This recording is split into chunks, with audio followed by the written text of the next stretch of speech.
Hi everyone, अब बात करने वाले हैं जेसन सर्वर के बारे में और ये देखेंगे कि जेसन सर्वर के साथ एपीआईज कैसे बना सकते हैं। यहाँ पे आपके पास एक क्वेश्चन आएगा कि जेसन सर्वर होता क्या है। देखो, ये एक टूल होता है जिसको आप लोग इंस्टॉल कर सकते हो बहुत ही आराम से, देन इसके अंदर आराम से एपीआईज बना सकते हो। आपके पास नेक्स्ट क्वेश्चन ये हो सकता है कि जेसन सर्वर के साथ में एपीआईज क्यों बनानी है। लास्ट वाले पार्ट के अंदर हम लोगों ने एक यूजर वाली एपीआई इंटीग्रेट करी थी जो कि ऑनलाइन थी एपीआई, राइट। सो ऐसे ऑनलाइन जो फ्री वाली एपीआईज रहती हैं उनका यूज क्यों नहीं कर लेते। देखो, आप लोग उनका यूज कर सकते हो, बट प्रॉब्लम ये है कि जो ऑनलाइन एपीआईज है ना, वो मोस्टली गेट मेथड के लिए ही अवेलेबल हैं। पोस्ट, पुट, पैच, डिलीट, इनके लिए ना के बराबर ही फ्री वाली एपीआईज अवेलेबल हैं। सो बेटर ये रहेगा कि आप लोग खुद की एपीआईज बनाओ और उनको इंटीग्रेट करके देखो। आप लोग वहीं पे चेक कर पाओगे कि डाटा डिलीट हो रहा है कि नहीं हो रहा है, ऐड हो रहा है कि नहीं हो रहा, सर्च अपडेट वगैरह प्रॉपर कर पा रहे हो कि नहीं कर पा रहे हो, आपको वहीं पे पता चल जाएगा।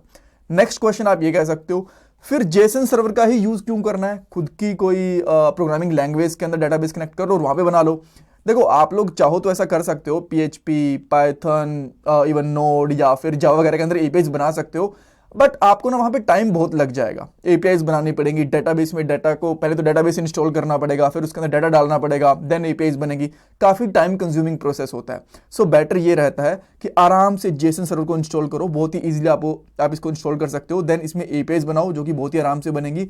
और जो जेसन सर्वर की एपीआईज रहेंगी ना, वो हर एक मेथड को सपोर्ट करती हैं। गेट हो, चाहे पुट, पैच, पोस्ट, डिलीट, कोई भी मेथड हो, आराम से सारे के सारे मेथड्स आप यहां पे यूज कर सकते हो। ऑलराइट, सो अब करना क्या पड़ेगा। हाँ, एक चीज मैं आपको बताता हूं, जो मैं यहां पे जेसन सर्वर इंस्टॉल कर रहा हूं, इसको रिएक्ट के साथ भी यूज करूंगा और इसको मैं एंगुलर के साथ भी यूज करने वाला हूं, बिकॉज एपीआईज हमारी सेम बनेगी।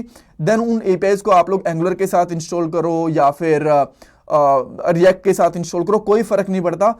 बस आपका एपीआई सेम होनी चाहिए। आपका जो फ्रंट एंड है वो किसी प्रोग्रामिंग लैंग्वेज या फिर किसी भी लाइब्रेरी या फ्रेमवर्क के अंदर हो सकता है, उससे कोई फर्क नहीं पड़ने वाला। ऑलराइट, सो सेम इस पार्ट को मैं, जो ये वाला पार्ट बना रहा हूं, रिएक्ट वाले प्लेलिस्ट है इसमें भी ऐड करूंगा और एंगुलर वाली प्लेलिस्ट है इसके अंदर भी ऐड करने वाला हूं। ऑलराइट, सो आप चाहो तो दोनों ही प्लेलिस्ट को देख भी सकते हो।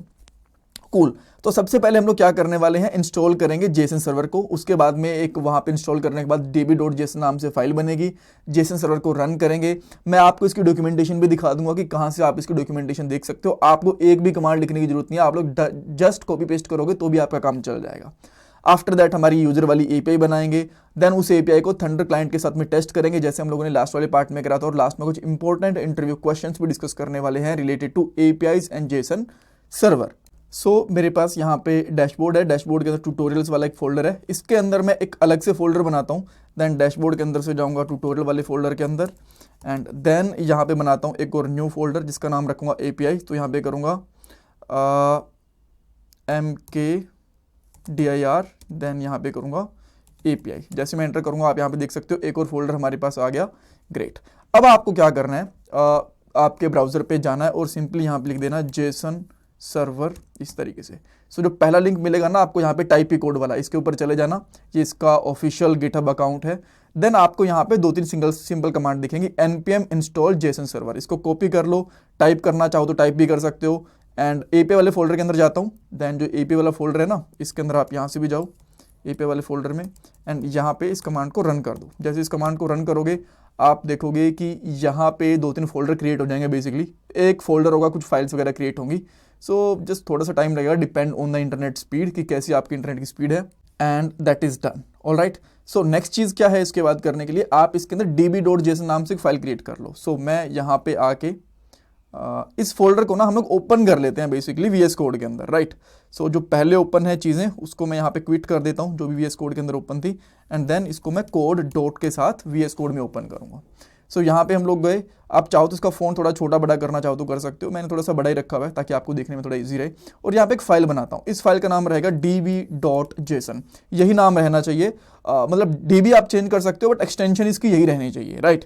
देन इसके अंदर आपको क्या करना है, ये देखो जैसे इन्होंने बोला ना यूजर्स की, इस तरीके से db.json है, db.json5 एक फाइल क्रिएट कर लो और इसके अंदर ये वाला कोड रख दो।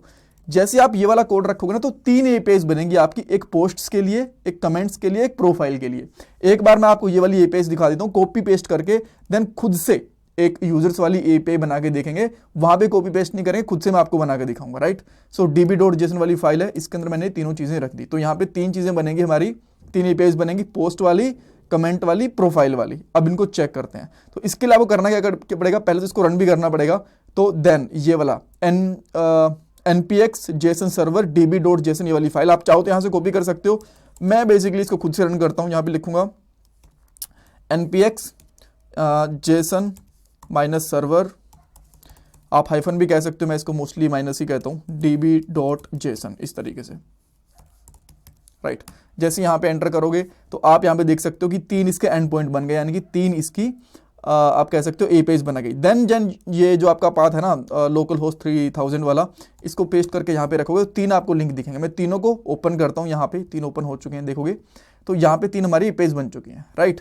हाँ, इसको यहाँ पे देखते हैं, देखो ये हमारी 3 APIs बन चुकी हैं। छोटी छोटी APIs हैं बट 3 बन चुके हैं। अब आप इसको चाहो तो यूज़ करके भी देख सकते हो। जैसे कि ये पोस्ट वाला है, मैं इसको यहाँ पे कॉपी करूँगा और इसको टेस्ट करके देखता हूँ थंडर क्लाइंट के साथ में। सो थंडर क्लाइंट इसको ओपन करूँगा एंड देन एक न्यू रिक्वेस्ट देखूंगा, इसको यहाँ से हटाएंगे और यहाँ पे डालेंगे हम लोग URL। देयर वी गो, देखो यहाँ पे 200 आ गया। साइज, टाइम, जो चीज़ें हम लोगों ने लास्ट वाले पार्ट के अंदर देखी थी, सारी की सारी चीज़ें हमारे पास यहाँ पे भी चल रही हैं। थोड़ा सा साइज का मैं थोड़ा छोटा कर देता हूँ, राइट। बट ठीक है, ये तो बाय डिफॉल्ट वाली APIs हो गई जो हम लोग यहाँ पे कॉपी पेस्ट कर सकते हैं। तो मैंने इसको सारे के सारे डाटा को हटा दिया। एक मैं फ्रेश API बनाऊंगा यहाँ पे जिसका नाम होगा यूजर्स। तो मैं यहाँ पे क्या करता हूँ, एक इस तरीके से यूजर्स नाम से एक की लेता हूँ एंड देन इसके अंदर 3 एरे रहेंगे, एक एरे रहेगा और इसके अंदर यहाँ पे मैं डालता हूँ सबसे पहले नेम रहेगा मेरा अनिल, डबल कोट सी लेना पड़ेगा आपको यहाँ पे, अनिल कर लेता हूँ सीधा यार, अदरवाइज ना टाइम ज़्यादा वेस्ट होता है। एज कर देता हूँ यहाँ पे लेट से 29। देन उसके बाद मैं यहाँ पे करता हूँ ईमेल आईडी और यहाँ पे कर दूंगा बेसिकली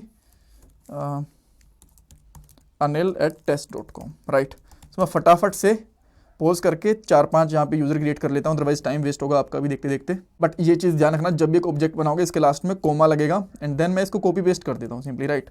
2 3 4 5 इस तरीके से, ऑलराइट। सो आप देख सकते हो सबके मैंने यहाँ पे नाम भी डाल दिए और ईमेल का यार यहाँ पे टाइप हो गया, सॉरी अबाउट दैट। सो इसको मैं फिक्स कर लेता हूँ, अभी मैंने अंडरलाइन देखी ना इसमें तब मुझे समझ में आया। और लास्ट में आपको कोमा लगाने की जरूरत नहीं है, राइट। तो यहाँ पे 5 अकाउंट हो गए। अब यहाँ पे आओगे ना, इसको रिफ्रेश करोगे तो आपको एक ही दिखेगा यूजर, इसमें 5 आइटम्स है। जैसे इस पर क्लिक करोगे तो देखो ये एक APIs बन गई है। अब इसको कॉपी करो यहाँ से एंड देन यहाँ पे आ जाओ VS कोड में, टेस्ट करने के लिए थंडरबर्ड पे जाओ, URL डालो एंड देयर वी गो, ये हमारी फर्स्ट API बन गई, राइट। सो लास्ट वाले पार्ट के अंदर भी कुछ ऐसी हमने API इंटीग्रेट करी थी। अब नेक्स्ट वाले पार्ट के अंदर मैं क्या करता हूँ, इसको फटाफट से इंटीग्रेट करके दिखाऊंगा या फिर अभी करके दिखा देते हैं ना, इसमें टाइम लगना नहीं चाहिए। नहीं यार, मैं इसको अलग से ही करके दिखाऊंगा बिकॉज इस वाले पार्ट को मैं मल्टीपल प्लेलिस्ट के अंदर यूज़ करने वाला हूँ, रिएक्ट के अंदर भी, एंगुलर वगैरह के अंदर भी। सो इसको मैं वो नहीं करूँगा। नेक्स्ट वाले पार्ट के अंदर मैं आपको यूजर वाली APIs को इंटीग्रेट करके दिखा दूँगा, right. Thank you so much for watching this part. Please video को लाइक करना, चैनल को सब्सक्राइब, कमेंट सेक्शन में फीडबैक देना। ये मेरा पेटीएम और GPay का डोनेशन नंबर है। Thanks everyone.